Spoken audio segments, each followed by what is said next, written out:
ka pasur një moment që rrezikohej me të vërtetë që të kalonte në një përplasje ushtarake mes forcave tona dhe atyre serbëve? Forcat serbe kryesisht luftën e bën me popullsinë civile. Dhe jo rastësisht në rreth 13.000 ca të vrarë, 10.000 janë civil, janë fëmijë, gra, burra, pleq mbi 65 vjeç. Pra, qëllimi i serbëve ishte ai vend të shpopullohej. Pra, diversioni dhe shantazhet që bëjnë ata bënin kryesisht ndaj popullsisë civile. Dhe kur vinin pasaj për të përplasur në kufi, sigurisht që në kufi ata e dinin sepse ishin krijuar formacionet tona të qëndrueshme dhe rezistente dhe ata nuk e kishin të lehtë për të ndërmarrë, po themi, sulme ndaj forcave tona. Ishte krijuar ideja pra që ata të shkonin deri në kufirin e tyre dhe represionin ata e ushtronin tek popullsia civile. Si menaxhonit stresin, frikën, ankthin aso kohë? Nuk kam njohur asnjë shok, koleg, bashkëpunëtor, e pror apo vartës që të flitej për këtë gjë. Dhe këtë e them shumë sinqerisht.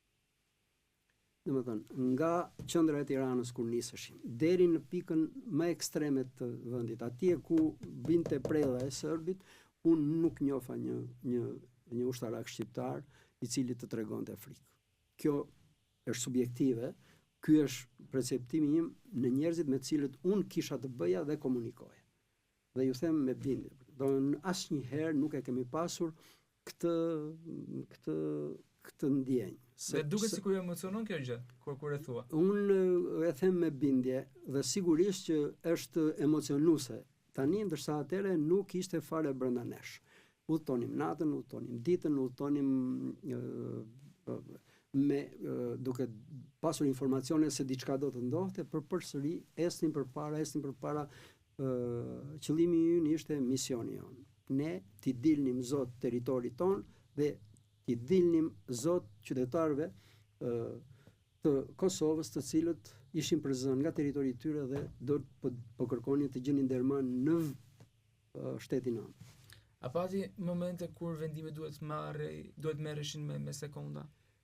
Unë ju thash dhe në fillim që unë nuk kam qenë autoritet vendimarrës klasik, po them. Unë kam qenë një njeri që vendimet që vinin nga autoritetet shtetërore, qeveria, ministri, shtabi i përgjithshëm, i përçoja tek efektivi që drejtoja. Pra, kështu funksionojnë strukturat ushtarake.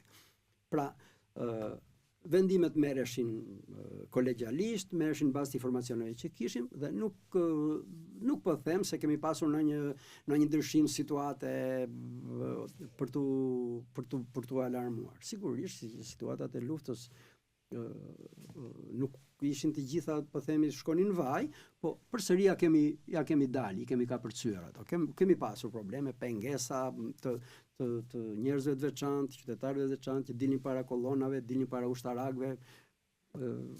Por gjithsesi ja kemi dalë dhe s'kemi krijuar incidente as brenda territorit dhe as jashtë territorit. Në Borel ka qenë një qendër që zhvillohej edhe stërvitja e atyre personave, le të themi, që do shkonin më pas drejt luftës në Kosovë.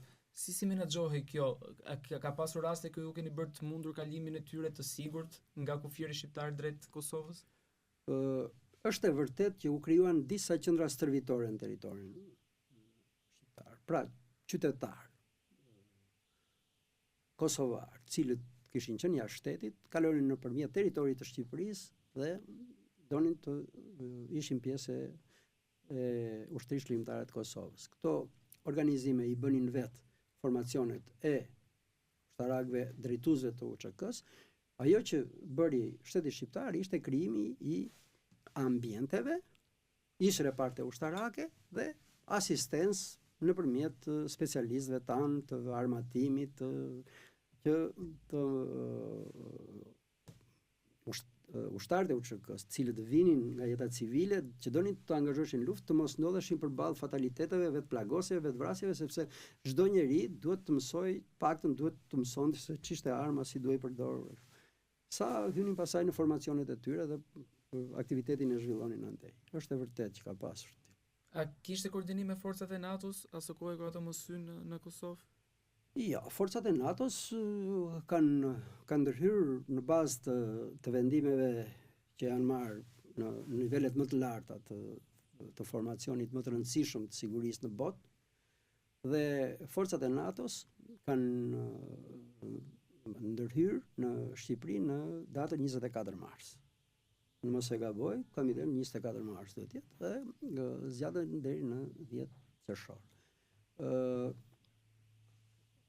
Para se të fillonin bombardimet në Kosovë, erdhën formacionet që përgatitën situatën, një pjesë e tyre u vendos në Rinas dhe filluan autoritetet kryesore të NATO, siç është generali Clark dhe autoritetet e tjerë. Pasi po përgatitej goditja, e cila u realizua mbas shumë provave që ju dhanë se serbët në Kosovë po bënin një genocid të papar.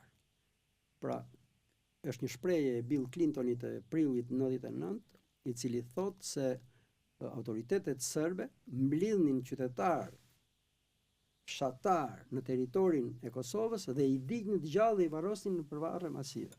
Është e thënë shprehje nga Bill Clinton. Dhe deponimet që bën generali Clark gjatë gjykimit që u bëhet autoriteteve drejtuese të UÇK-s është shumë i qartë. Ai thotë që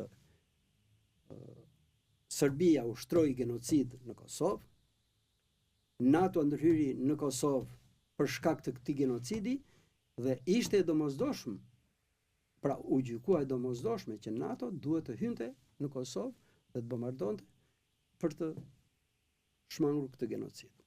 Pra, ushtria shërbimtare e Kosovës u krijua për të shmangur genocidin që bëhej nga Serbia, nuk u krijua për të ushtruar genocid ndaj serbëve. Dhe tani jemi në një situatë, siç e di, që është një situatë komplet e paprecedent. Drejtues kryesor të UÇK-s janë duke u gjykuar në Hag, kanë 6 vjet dhe edhe për shkak të origjinës ushtarake i kam ndjekur me shumë vëmendje akuzat e tyre. Akuzat e tyre janë akuza që s'kan asnjë lidhje me atë çka po ndodh. Ata njerëz ishin në krye të formacioneve, biles ata nuk kanë qenë fare drejtues formacionesh ushtarake. Ata kanë qenë drejtues politik, të cilët kanë luajtur rolin e tyre më së miri. Ishte argumenti që dhanë ata, ishte forca bindse atyre që u bën gjithë aleatët dhe thash në Shqipëri, në Kosovë, ndërhyrën forcat e NATO-s. Është rast jo i zakonshëm. Pra, argumentit që dhanë këta, për kushtimit që kishin këta dhe informacioneve që kishin marrë nga komandantët e zonave. Se tani është shumë e çuditshme. Komandantët e zonave vajtën në Hag, u gjykuan, u dënuan, dolën pafajshëm dhe janë në jetën e tyre ata të cilët drejtonin trupat, ndërkohë që sot kemi 4 drejtues politik të UÇK-s, të cilët janë dënuar secili 45 vjet. Burg. Po mirë. Është kërkuar pak. Dakor.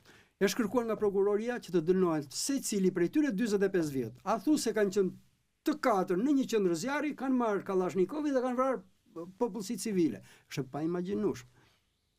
Megjithatë, unë shpresoj që kjo do të marrë fund. Njerëzit që kontribuan dhe shliruan Kosovën duhet marrin meritat e tyre.